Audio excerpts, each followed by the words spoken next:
सगळ्यात माझा नेहमीच पहिला प्रश्न असतो, देव म्हणजे तुझ्या मते नेमकं काय?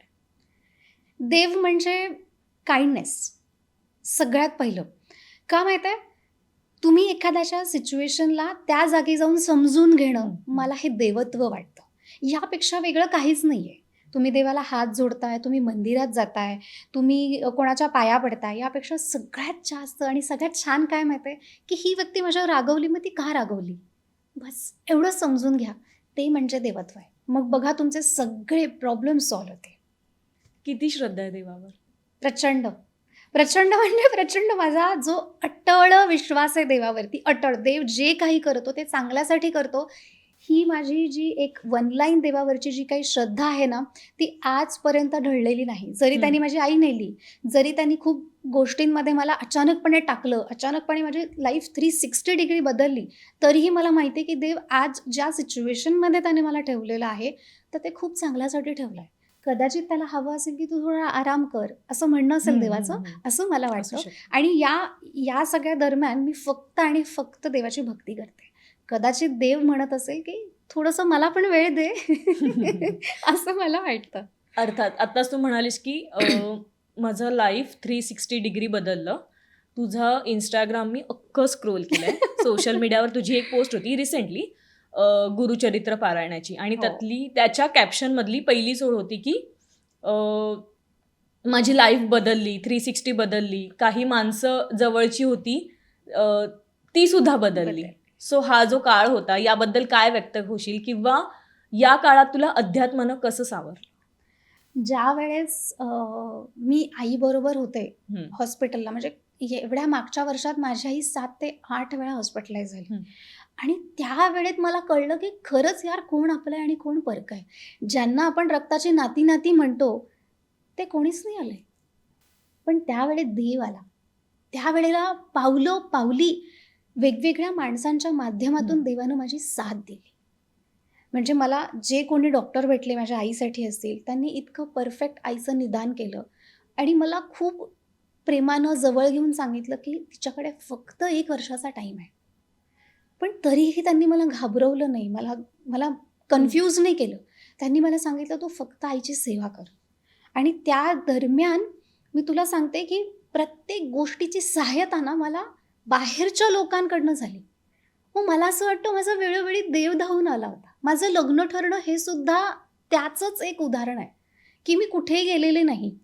मी कोणत्या मुलाला डेट केलं नाही. मी कुठे काही केलं नाही, नाव नोंदवलं नाही, काही नाही. आणि अचानक माझ्या आत्ताच्या सासूबाई आहेत, त्यांचा फोन आला होता जेव्हा मी आईबरोबर हॉस्पिटलाइज होते. तर त्याच्यावर के ताई असं लिहिलेलं होतं. मला माहीत नाही, मला असं वाटलं आईची कोणीतरी मैत्रीण आहे. तर मी फोन उचलला. त्यावेळी आई बरी आहे का? तू कुठे आहेस? काय आहे? काय नाही आहे? मग त्यांनी मला सहज प्रश्न विचारला, तुझं लग्नाबद्दलचं काय मत आहे? म्हटलं मला नाही लग्न करायचं म्हटलं. तर मग त्या म्हणाल्या की का नाही करायचं? तू माझ्या मुलाबद्दल विचार करून बघ. तर मी म्हटलं कोण बोलताय तुम्ही? कोणाचा फोन आहे हा? मग त्या म्हणाल्या की अगं मी उदयची आई बोलते. आम्ही विचारलं होतं तुम्हाला 2 वर्षापूर्वी. आणि असं करत माझं लग्न ठरलं. मला कुठेही जावं लागलं नाही. माझ्या आईला कुठे जावं लागलं नाही. कुठे मुलगा बघायला गेलो नाही. काही नाही आणि माझं लग्न झालं. ग्रेट. आता जसं तू म्हणालीस की सासूबाईंना सांगितलंस की त्यांनी तुला खूप मदत केली आहे. सोशल मीडियावर तर मी बघितलंय, तू त्यांच्याबद्दल सुद्धा बरंच व्यक्त झाली आहेस. अजून एक मला याच प्रश्नाला आधीच्या प्रश्नाला जोडून आहे की गुरुचरित्र पारायणात त्या कॅप्शनमध्ये तू लिहिलंस की चटईवर झोपलीस किंवा म्हणजे हे पारायण करताना आय थिंक केलं जातं. हो. तर त्याबद्दल थोडंसं सांगशील?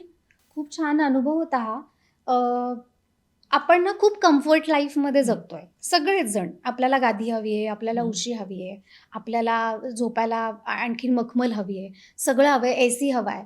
पण जर हे सगळं फक्त आणि फक्त 8 दिवस क्विट करून बघा, तुम्हाला एक वेगळी दैवी शक्तीचा अनुभव येतो. आणि मला असं खूप स्वयंपाक करायची सवय नाही. मी करते सगळा स्वयंपाक, पण खूप सवय नाही आहे. मी पहिल्यांदा माझ्या लाईफमध्ये पूर्ण पुरणपोळीचा स्वयंपाक केला आणि तो घेऊन मी माझ्या जवळच्या मठामध्ये गेले. तुला खोटं वाटेल, मला असं वाटत होतं 12 वाजले, बापरे मला उशीर झाला, जर मठ बंद झाला तर, माझा प्रसाद कोणी खाल्ला नाही तर. मग मी आईंना विचारते, आई मी इथे कोणाला देऊ प्रसाद? कारण मला ते गाव, ते शहर नवीन आहे, तो एरिया नवीन आहे. जर मी आधीच्या ठिकाणी असेल तर सोपं आहे. तर मी विचारते की मी कोणाला देऊ, कोण खायला येईल माझा प्रसाद, मी एवढ्या प्रेमानं केलाय, 3 वाजता पहाटे उठून मी सगळा स्वयंपाक केला, मग पारायण केलं, मग पिंपळाला जाऊन 108 प्रदक्षिणा मारल्या. हे सगळं करताना मला असं वाटलं, बापरे आपल्याला उशीर तर नाही झाला, स्वामी माझ्या रागवतील का, असे कित्येक प्रश्न माझ्या मनात आले. आणि मी वेड्यासारखी डोक्यावर अशी साडीच्या डोक्यावर असा पदर घेऊन मी श्री स्वामी समर्थ, श्री स्वामी समर्थ म्हणत म्हणत मी मठात गेले. मी प्रसाद असा स्वामींच्या समोर ठेवला. त्या ताई म्हणाला, तुम्हीच नैवेद्य दाखवा. आणि मला असं झालं, आता मी नैवेद्य देऊ कोणाला, अशी मी मागं वळणार, तेवढ्यात एका व्यक्तीनं मला विचारलं, मी हा प्रसाद खाऊ का? आणि लिटरली माझे हात असे थरथर कापत होते. मी तो प्रसाद त्यांच्या हातात ठेवला. मराठी मनोरंजन सृष्टीमधील मालिका, चित्रपट, नाटक तसेच कलाकारांबद्दलच्या नवीन अपडेट्स जाणून घेण्यासाठी नक्की सबस्क्राईब करा इट्स मज्जा मराठी या आपल्या नवीन यूट्यूब चॅनलला.